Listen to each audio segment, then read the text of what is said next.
আকাশে নতুন একটা সূর্য উঠবার স্বপ্ন দেখছি। চারিদিক থেকে যেভাবে প্রতিরোধ প্রতিবাদ শুরু হয়েছে, আমার মনে হচ্ছে শেখ হাসিনা নির্যাতন নিপীড়ন করে গত 15 বছর যেভাবে বাংলাদেশকে শাসন করেছে সেটা আর খুব বেশি দিন সম্ভব না। বিশেষ করে আজকে ঢাকা বিশ্ববিদ্যালয় এবং চ্যানেল 24-এর সাংবাদিক মঞ্জুর মতিন ভাই, ওনার বক্তব্য শোনার পর শরীরের সবগুলো লোম দাঁড়িয়ে যাচ্ছিল। আমার মনে হচ্ছে মানুষের ভেতরে তীব্র যে ক্ষোভ, সেই ক্ষোভ তারা উগলে দিতে শুরু করেছে। গত এই 3-4 দিন আগে শেখ হাসিনার পাশে বসে কিছু সাংবাদিক নামের নরপিশাচ, নরপশু, এই নরপিশাচদের মানুষের বিরুদ্ধে গিয়ে শেখ হাসিনার পদলোহন করার যেই চিত্র বাংলাদেশের মানুষ দেখেছে, বাংলাদেশের সব সাংবাদিক তাদের মতো পদলোহনকারী নয়, সেটা মঞ্জুর মতিন ভাই প্রমাণ করেছে। আজকে ঢাকা বিশ্ববিদ্যালয়ের শিক্ষকরা যে বক্তব্য দিয়েছে সেটা দিয়ে প্রমাণিত হয়েছে যে এদেশের সব শিক্ষক চা সমুচা আর ডক্টর মিজানুর রহমানের মতো 5 আটা কুকুর নয়। অতএব আমি মনে করি ভয় কেটে গিয়েছে, এদেশের মানুষ মরতে শিখেছে, এখন আর তারা মৃত্যুকে, গুলিকে আর ভয় পায় না। গতকালকেও আমার কথা যদি আপনি জিজ্ঞেস করেন, আমার পক্ষে সম্ভব না বন্দুকের সামনে দাঁড়িয়ে যে ভয়ের পরিস্থিতি শেখ হাসিনা তৈরি করেছে, সেখানে দাঁড়িয়ে গতকালকে আমি যদি দেশে থাকতাম, আমি জানি না, আমি মনে হয় না পারতাম এভাবে বন্দুকের সামনে দাঁড়াতে। কিন্তু এই দেশের মানুষ এখন দাঁড়াতে শিখেছে। জাহাঙ্গীরনগর বিশ্ববিদ্যালয়, রাজশাহী বিশ্ববিদ্যালয়, ঢাকা বিশ্ববিদ্যালয়, শিক্ষক ছাত্র জনতা সব এক হয়ে রাস্তায় নেমেছে। এ বাধা পার হওয়ার শক্তি শেখ হাসিনার আছে বলে আমি মনে করি না। আজকের ভিডিওটা যে কারণে তৈরি করছি সেটা হচ্ছে ঢাকা বিশ্ববিদ্যালয়, রাজশাহী, জাহাঙ্গীরনগর কিংবা সাংবাদিক মঞ্জুর মতিন, তারা যেভাবে নেমে এসেছে বাংলাদেশের প্রতিটা জায়গায়। মনে আছে মখা আলমগীররা কিভাবে সচিবালয় থেকে রাস্তায় নেমে এসেছিল বিএনপিকে ক্ষমতা থেকে সরানোর জন্য? আজকে সেই পরিস্থিতি তৈরি করতে হবে। পুলিশ, বিজিবি, সেনাবাহিনী, আপনারা, আমি জানি যে এখানে বেশিরভাগই আপনারা সরকারের এই অন্যায়, অবিচার, অনিয়ম, নির্যাতন, নিপীড়ন এটাকে সহ্য হচ্ছে, আপনারা এটাকে সমর্থন করেন না। কিন্তু সমর্থন না করেই চুপচাপ বসে থাকা, এটা কোনো মানুষের কাজ হতে পারে না। আপনার চোখের সামনে আপনার পাশের সহকর্মী বন্দুক দিয়ে আপনার মতো একজনের মানুষের সন্তানকে গুলি করে হত্যা করছে, আর আপনি বলবেন আমারও তো এটা খারাপ লাগে কিন্তু কিছু করার নাই। এটা সলিউশন না। পুলিশ, সেনাবাহিনী, বিজিবি, সাংবাদিক, অফিসের সরকারি কর্মকর্তা কর্মচারী, আমি মনে করি হাজার হাজার প্রয়োজন নাই, 1 জন, 2 জন, 5 জন, 10 জন, 15 জন, 50 জন আপনি চাকরি থেকে ইস্তফা দেন। একজন পুলিশের খুব অল্প বয়সের একজন সদস্য আপনারা দেখেছেন, সে চাকরি থেকে অব্যাহতি দিয়েছে, ফেসবুকে পোস্ট করেছে যে সে তার পাশে যা ঘটে যাচ্ছে এটা তার বিবেক সায় দিচ্ছে না যে এই চাকরিতে সে থাকা উচিত, সেই জন্য সে চাকরি থেকে ইস্তফা দিয়েছে। অতএব আপনাদেরকেও চাকরি থেকে অব্যাহতি নিতে হবে। আমি বিশ্বাস করি, আমি আপনাদেরকে কথা দিচ্ছি, আমি যদি বেঁচে থাকি, আমি আপনাদের এই দেশ স্বাধীন হবার পরে আপনাদের একজন মানুষকেও ভুলে যাব না। আপনাদেরকে প্রমোশন দিয়ে তারপরে এই চাকরিতে ফেরানোর জন্য যতটুকু আমার জায়গা থেকে শক্তি আছে, আমার যতটুকু ক্ষমতা আছে, আমার জায়গা থেকে আমি চেষ্টা করে যাব। এবং আমার বিশ্বাস এই দেশ স্বাধীন হবার পরে যারাই ক্ষমতায় আসবে, যারাই প্রশাসনের দায়িত্ব নিবে, তারা আপনাদেরকে মনে রাখবে। আমি আরো একটা ঘোষণা আজকে দিয়ে যেতে চাই, যেটা সরকার পরিবর্তন হওয়া না হওয়ার বিষয় না, আমি সেটা নিয়ে খুব দ্রুতই কাজ করব। সেটা হচ্ছে এই ঘটনাতে যত মানুষ শহীদ হয়েছেন আমি তাদের সবার পরিবারের সাথে যোগাযোগের চেষ্টা করছি, তাদের ফোন নাম্বার সংগ্রহ করার কাজ করছি। আমি তাদেরকে আমার ইউটিউব ফেসবুকে আমি লাইভে নিয়ে আসব এবং নিয়ে এসে তারা তাদের মুখ থেকেই তাদের যে পরিবারের সদস্য মারা গিয়েছে সেটাকে ফিরিয়ে দেওয়ার ক্ষমতা আমাদের নেই, কিন্তু আমাদের অন্তত যারা জীবিত আছে তাদের পাশে, আমি সেটাকে সহায়তা বলবো না, সেটা তাদের প্রাপ্য, তাদের অধিকার, তাদের ক্ষতিপূরণ, সেই ক্ষতিপূরণ তাদেরকে দিতে হবে, সরকারের দেওয়ার দরকার নাই। তারা, আমি প্রতিটা পরিবারকে আলাদা আলাদাভাবে আমার ইউটিউবে লাইভে নিয়ে আসব এবং তারা তাদের মুখ থেকে বলবে।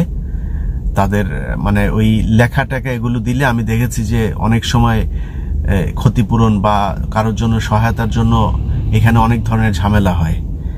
আমার ইউটিউবে যখন যে আসবে সে তার মুখ থেকে বলবে তার ব্যাংক অ্যাকাউন্ট নাম্বার, তার বিকাশ নাম্বার, আপনারা সেখান থেকে সেটা শুনে নেবেন, শুনে তারপরে তার কাছে টাকা পাঠাবেন। কোনো জায়গায় লেখা টাকা আছে সেটাকে আবার এডিট করে দেখা গেল আমার ভিডিও আরেক জায়গায় প্রচার হচ্ছে, সেখানে তার ব্যাংক অ্যাকাউন্ট নাম্বার, বিকাশ নাম্বার সেগুলো সরিয়ে দিয়ে তারপরে তারা অন্য জায়গায় টাকা পয়সা নিয়ে আত্মসাৎ করতে পারে। অতএব সেই সুযোগটা আমি দিতে চাই না। আমি সবাইকে নিয়ে আসবো, তারা তাদের মুখ থেকে বলবে তাদের অ্যাকাউন্ট নাম্বার, বিকাশ নাম্বার তাদের পরিবারের কাছে। আমি বিশ্বাস করি অন্তত প্রবাসে যারা আছে তারাই যদি তাদের অ্যাকাউন্টে যদি নাকি টাকা পয়সা পাঠায় অন্তত 2-1 কোটি টাকা প্রতিটা পরিবার পাবে, আমার বিশ্বাস এটা।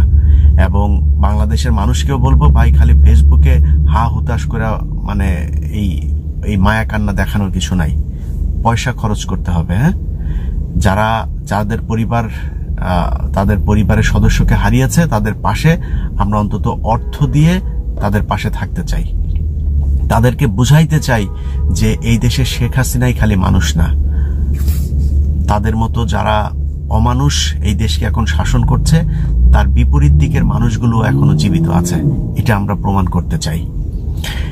যারা চাকরি থেকে অব্যাহতি নেবেন, যারা শহীদ হবেন, যারা এই আন্দোলনে নানানভাবে আহত, নানানভাবে ক্ষতির সম্মুখীন হবেন, তাদের ক্ষতিপূরণের জন্য যা যা প্রয়োজন আমি বিশ্বাস করি আমি সহ যারা দেশের বাইরে সোশ্যাল মিডিয়াতে কাজ করছেন তারাও এই উদ্যোগটা নেবেন, তাদের পরিবারের পাশে দাঁড়ানোর চেষ্টা করবেন। আরেকটা বিষয় যেটা বলে শেষ করতে চাই সেটা হচ্ছে যে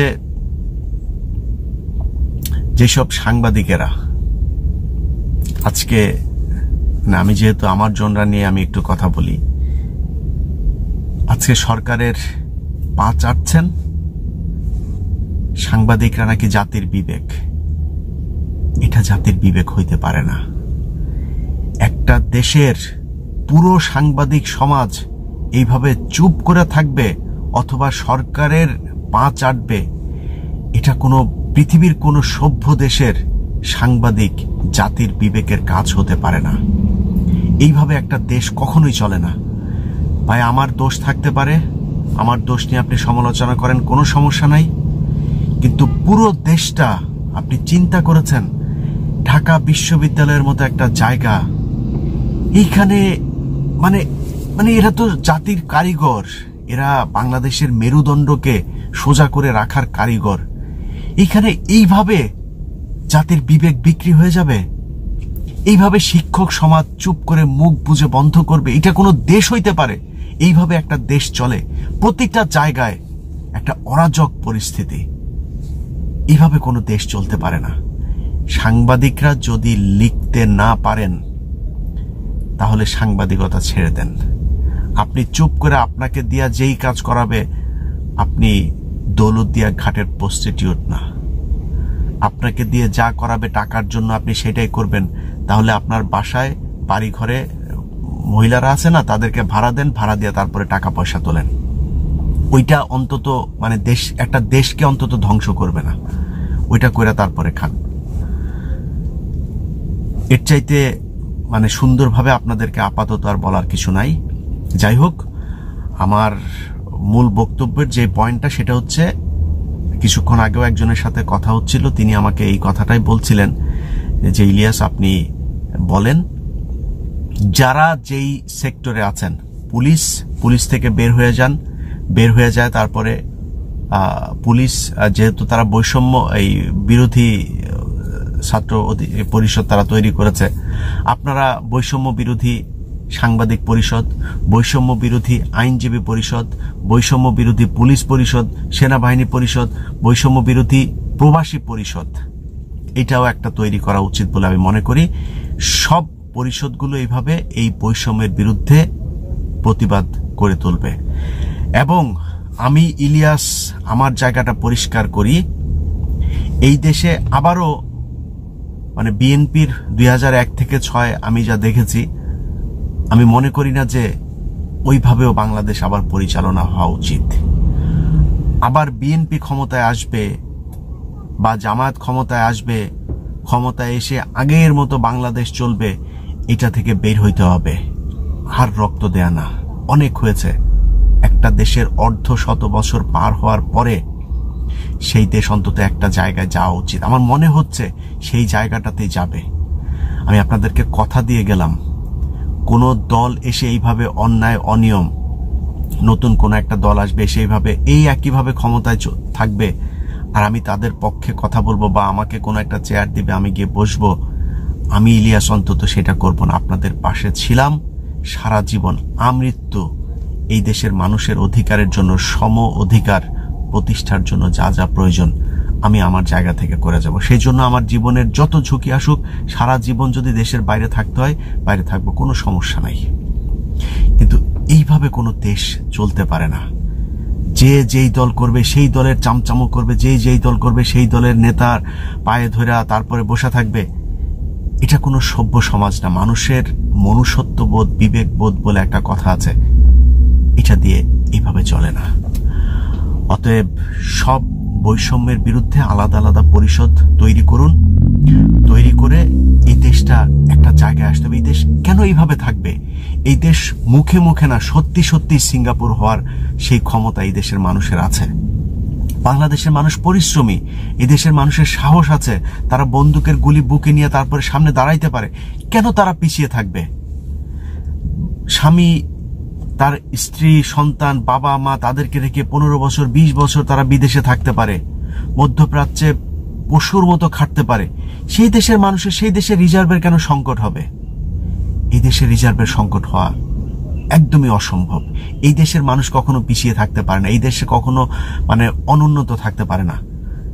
এই দেশ উন্নত হবে, সম অধিকার প্রতিষ্ঠিত হবে, সবকিছু হবে। আমি দেখতে পাচ্ছি ইনশাআল্লাহ খুব দ্রুত সময়ের মধ্যেই এদেশের ভাগ্য আকাশ